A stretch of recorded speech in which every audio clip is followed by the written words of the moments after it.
शायद आप लोगों को ये बात मालूम नहीं होगी, लेकिन नवरात्रि में कौन सी कन्याओं का पूजन नहीं करना चाहिए और कौन सी कन्याओं का पूजन करना चाहिए। आपको अपने घर में कौन सी कन्याओं को बुलाना चाहिए पूजन के लिए। देखो, हर जीव में भगवान का वास होता है, परंतु हमारे शास्त्रों में कुछ नियम बताए गए हैं कि कैसी कन्याओं का पूजन आपको करना चाहिए और आपके लिए कौन सी कन्याओं का पूजन करना सर्वश्रेष्ठ रहता है। ये बात जान लीजिए। बात शुरू करने से पहले यदि आप हमको पहली बार देख रहे हैं तो लाइक फॉलो कर लेना। हमसे यदि अपनी जन्म कुंडली दिखानी है तो दिए गए व्हाट्सएप नंबर पे अपनी डिटेल्स आप भेज सकते हैं। देखिए, सबसे पहले तो 1 वर्ष से कम वर्ष की जो कन्या होती है, 1 से कम वर्ष की जो कन्या है उसका पूजन नहीं करना चाहिए। बहुत छोटी होती है, आप उसको अलंकार देंगे, खाने पीने को देंगे, नहीं संभाल पाएगी, नहीं खा पाएगी, इसलिए उसको छोड़ देना चाहिए। 2 वर्ष की कन्या को कुमारी कहते हैं, पूजन किया जा सकता है। 3 वर्ष की कन्या को त्रिवेणी कहते हैं। 4 वर्ष की कन्या को कल्याणी कहते हैं। 5 वर्ष की कन्या को रोहिणी कहते हैं। 6 वर्ष की कन्या को कालिका कहते हैं। 7 वर्ष की कन्या को चंडिका कहा जाता है।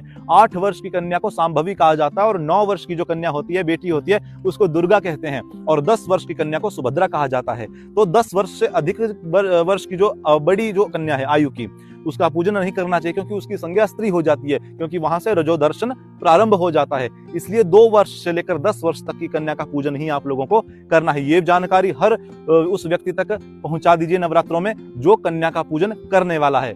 राधे राधे। शायद आप लोगों को ये बात मालूम